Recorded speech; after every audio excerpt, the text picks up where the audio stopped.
अस्सलाम वालेकुम, मैं हूं मोहम्मद। आज हमारा केमिस्ट्री का सेकंड चैप्टर है। आज हमारा केमिस्ट्री का सेकंड चैप्टर का पहला टॉपिक है एक्सपेरिमेंटल टेक्निक्स। तो आज हम अपने सबसे पहले टॉपिक की तरफ जाते हैं। सबसे पहले हमारे पास एक चीज होती है एनालिसिस। एनालिसिस क्या होता है, जिसे उर्दू के अंदर कहते हैं तज्जिया करना, गौर करना किसी चीज के अंदर। एनालिसिस क्या होता है, इसके डेफिनेशन की तरफ मैं जाता हूँ।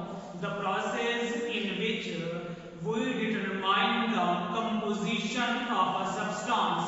कोई एक सब्सटेंस है, उस सब्सटेंस की कंपोजिशन क्या है, इसका जो प्रोसेस होता है उसे हम किस चीज का नाम देते हैं, एनालिसिस का। एनालिसिस क्या होता है, the process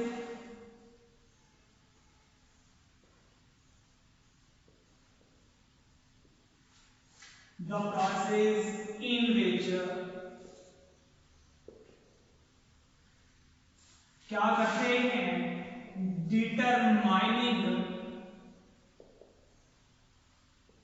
determining the composition of a substance. Composition of substance is called analysis. Okay हो गया। उसके बाद एक और चीज हमारे पास होती है जिसे हम कहते हैं एनालाइट। एनालाइट क्या होता है,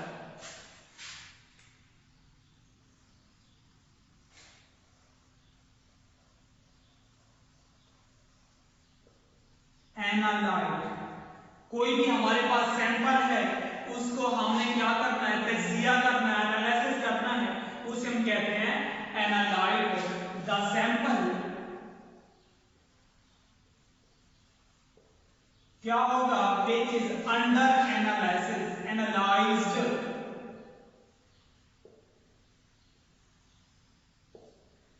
ठीक है, अंडर एनालिसिस है, एनालाइज किया जा सकता है, उसे हम किस चीज का नाम देते हैं, एनालाइट का।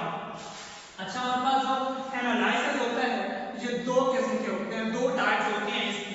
अगर मैं इसके टाइप्स की तरफ जाऊं,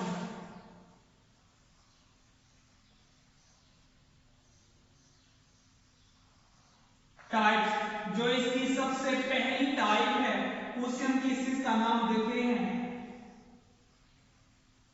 क्वांटिटेटिव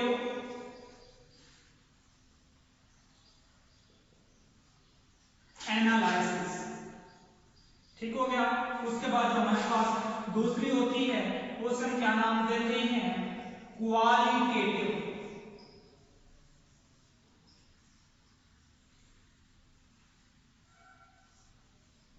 क्वांटिटेटिव और क्वालिटेटिव एंड क्वांटिटेटिव एनालिसिस। अब हम इसकी डेफिनेशन की तरफ जाते हैं। हमारे पास जो क्वांटिटेटिव एनालिसिस है, the analysis in which we determine, हम क्या करते हैं, मालूम करते हैं क्या चीज, relative amount,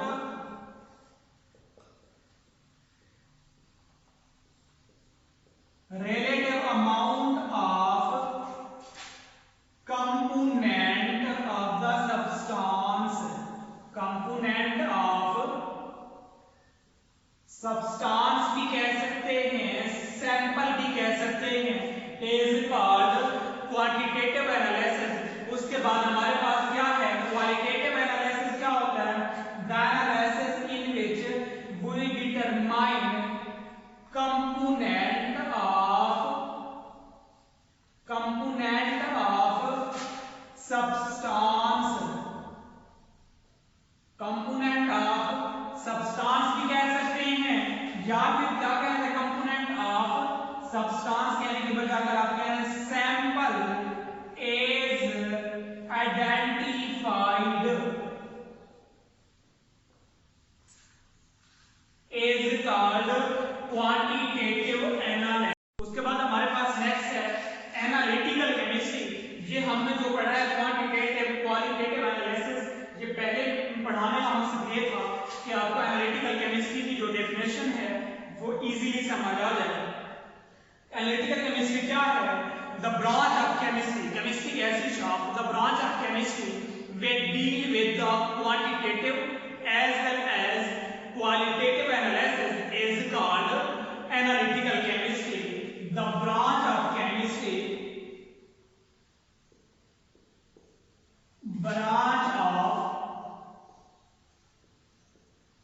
chemistry with deal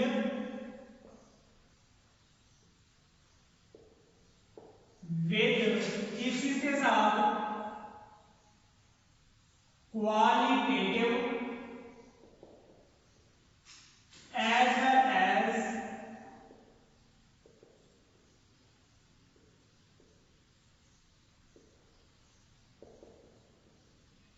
quantitative analysis is called analytical chemistry. दोबारा रिपीट करता हूं मैं. The branch of chemistry will deal with the qualitative as well as quantitative analysis is called analytical chemistry. अब एनालिटिकल केमिस्ट्री तो हमने देख ली. उसके बाद अब हम टेक्निक्स की तरफ जाते हैं. हमने सबसे पहले देखा कि एनालिसिस होता है. तो क्या होता है? एनालिसिस को एक्सप्लेन करने के लिए, ये एक उसकी वजाहत करने के लिए स्टेप बाय स्टेप चलते हैं. कोई सैंपल है उसको अलग करने के लिए स्टेप बाय स्टेप चलते हैं. मैं इधर स्टेप्स लिखता हूं. कौन कौन से स्टेप्स होते हैं एनालिसिस को वो करने के लिए, एक्सप्लेन करने के लिए? सबसे पहले तो हमारे पास होता है डिटरमाइनिंग सैंपल. हम क्या करेंगे? सबसे पहले सैंपल को डिटरमाइन करेंगे. उसके बाद हमारे पास दूसरी चीज होती है, वो होती है सेपरेटिंग. कोई भी हमने सैंपल ले लिया है, उस सैंपल के अंदर जो चीज हमें रिक्वायर्ड है उसको हम क्या करेंगे? पहले सेपरेट करेंगे, अलग करेंगे. उसके बाद हम क्या करते हैं? एक्सपेरिमेंट करते हैं. एक्सपेरिमेंट करते हैं और क्या करते हैं? कैलकुलेशंस करते हैं. ठीक हो गया. उसके बाद नेक्स्ट हमारे पास चीज होती है, वो होती है रिजल्ट. हम क्या करते हैं? रिजल्ट बनाते हैं, कंक्लूजन करते हैं. ठीक है. ये स्टेप है कि चीज को, एनालिसिस को डिटरमाइन करने के लिए, उसकी वजाहत करने के लिए, उसको एक्सप्लेन करने के लिए. अब हमारे पास एक और चीज होती है जिसे हम किस चीज का नाम देते हैं? फिल्ट्रेशन का.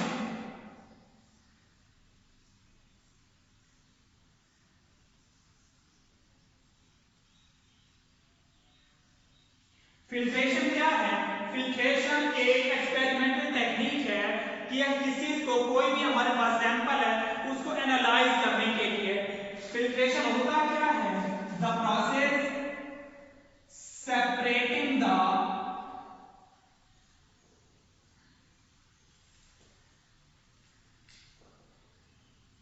insoluble components. insoluble components को सेपरेट करने का जो प्रकार है उसे हम किस चीज का नाम देते हैं? फिल्ट्रेशन का. अब मैंने ऊपर एक क्लिप बनाई हुई है, ये देखिए मैंने प्रोसेस वहां पे लिखा हुआ है कि ये जो फिल्ट्रेशन होती है ये किस तरह इसका अमल में लाई जाती है. ये देखिए हमारे पास कोई भी एक मिक्सचर है, कोई भी हमारे पास क्या है? मिक्सचर. हमने मिक्सचर ले लिया. यहाँ पे वही मैंने मिक्सचर लिया हुआ है, ये मिक्सचर हमारे पास. ये मिक्सचर क्या करते हैं? हम एक फनल के अंदर डालते हैं. यहाँ से इधर हमने ना क्या किया होता है? एक हमने फिल्टर पेपर लगाया होता है, ऐसे डबल तरह के या साथ या सिंगल लेयर के साथ फिल्टर पेपर लगाया होता है. तो क्या करते हैं? जो हमारे पास फिल्ट्रेट होता है वो नीचे आ जाता है और जो रेजिड्यू होता है वो ऊपर रह जाता है. अब फिल्ट्रेट और रेजिड्यू के अंदर फर्क है. शॉर्ट क्वेश्चन पेपर के अंदर आता है differentiate between filtrate and residue. मैं यहाँ पे लिख देता हूँ कि क्या इसके अंदर फर्क होता है.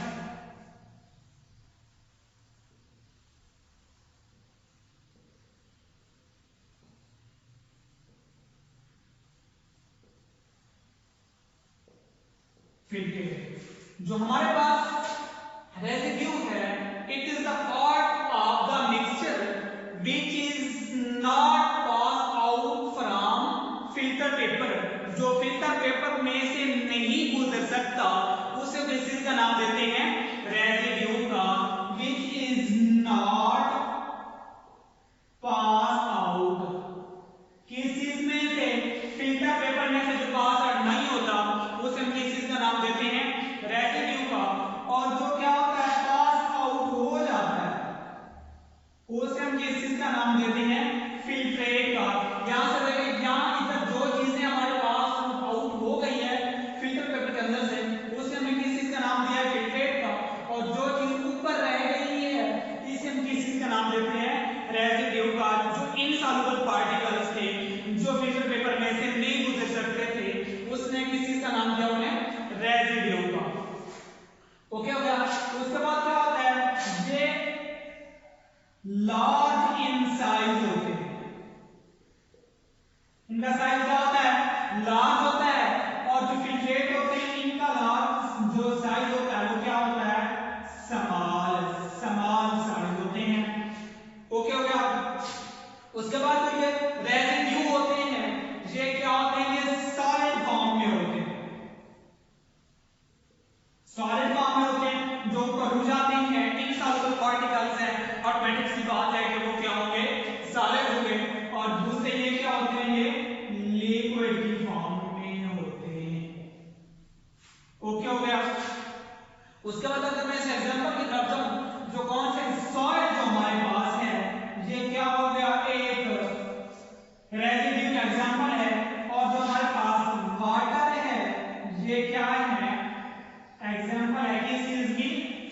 फिल्ट्रेट। ओके क्या? ये हमने देख लिया कि रेसिड्यू क्या होता है और फिल्ट्रेट क्या होता है। अब हम जाते हैं दोबारा उसकी फिल्ट्रेशन की तरफ कि फिल्ट्रेशन की डेफिनेशन हमने देख ली। उसके बाद फिल्ट्रेशन करते किस तरह है? एक चीज हमारे पास होता है फिल्ट्रेशन जो हम करते हैं वो फिल्टर पेपर के जरिए करते हैं। दो चीजें होती हैं, एक होता है simple filter paper,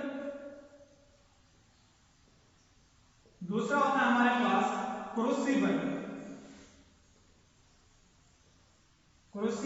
filter paper. जो हमारे पास फिल्टर पेपर है, फिल्टर पेपर को मजीद दो चीजों में मजीद तकसीम करते हैं। जो हमारे पास एक चीज हमारे पास होती है सिंपल फिल्टर पेपर, दूसरा हमारे पास होता है फ्लूटेड फिल्टर पेपर। जो हमारे पास सिंपल फिल्टर पेपर है इसकी सिंगल लेयर होती है।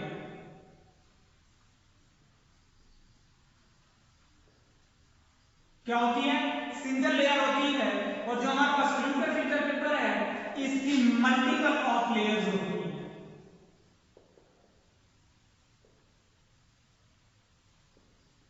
क्या होती है? इसकी मल्टीपल लेयर्स होती हैं।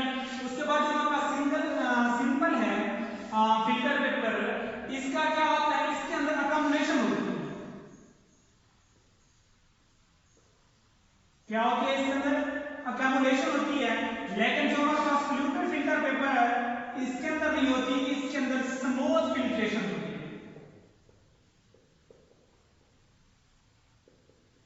क्या होती है? Smooth filtration. और ये जो सिंपल फिल्टर होता है ये स्लो प्रोसेस होता है। और जो फ्लूटेड फिल्टर पेपर होता है ये क्या होता है? फास्ट प्रोसेस होता है।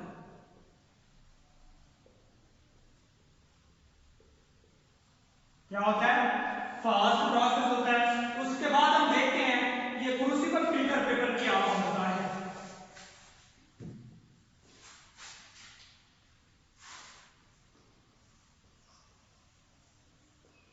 क्रूसिबल फिल्टर पेपर, इसको भी मजीद दो तकसीम किया गया दो चीजों में। एक हमारे पास होता है गुछ क्रूसिबल, ठीक है। दूसरा हमारे पास होता है सिंटर्ड क्रूसिबल। जो हमारे पास बुश क्रूसिबल होता है ये पेंसिलिन का बना होता है, पेंसिलिन का बना होता है। और ये जो हमारे पास होता है सेंटर ग्लास, ये ग्लास का बना हुआ होता है। ठीक हो गया। और ये हमारे पास क्या है, ये फास्ट होता है और ये भी ऑटोमेटिकली फास्ट प्रोसेस होता है। और बुश क्रूसिबल के अंदर हम क्या करते हैं, हम वैक्यूम पंप लगाते हैं, वैक्यूम पंप यूज कर सकते हैं। और बुश क्रूसिबल की एक खासियत ये भी होती है कि जब हम कोई भी एक सैंपल लेते हैं वो सैंपल हम क्या करते हैं, जब हम इस फनल के अंदर डालते हैं तो ये रिएक्शन क्या करता है, बाद उस चीज के साथ जो हमने लगाया हुआ है फिल्टर पेपर उसके साथ क्या करता है, रिएक्शन करना शुरू कर देता है। कौन कौन सी चीजें रिएक्शन करती हैं, वो रिएक्शन करती है HCl, H2SO4 या फिर KMNO4 अगर हम डालते हैं तो वो क्या करते हैं, उसके साथ रिएक्शन करते हैं, रिएक्शन कर लेते हैं। इसलिए हम फिर क्या करते हैं इधर, तो ये इसका बेहतर होता है कि बुश क्रूसिबल के अंदर के हमारे पास मैट इस्तेमाल करते हैं जिसका नाम होता है एस्बेस्टॉस मैट। एस्बेस्टॉस मैट एक और मटेरियल हमारे पास होता है, इसको हम उसके अंदर फिल्टर पेपर की बजाय वो एस्बेस्टॉस मैट कर देते हैं, वहां से वो जो हमारा मटेरियल होता है वो निकल जाता है। ठीक है, आज तक हमारा लेक्चर यहीं तक था। और कोई कंफ्यूजन हो, कोई मसला हो तो आप उसे डिस्कस कर सकते हैं। ठीक है, अपना ख्याल रखिएगा, दुआ में याद रखिएगा। अल्लाह हाफिज़।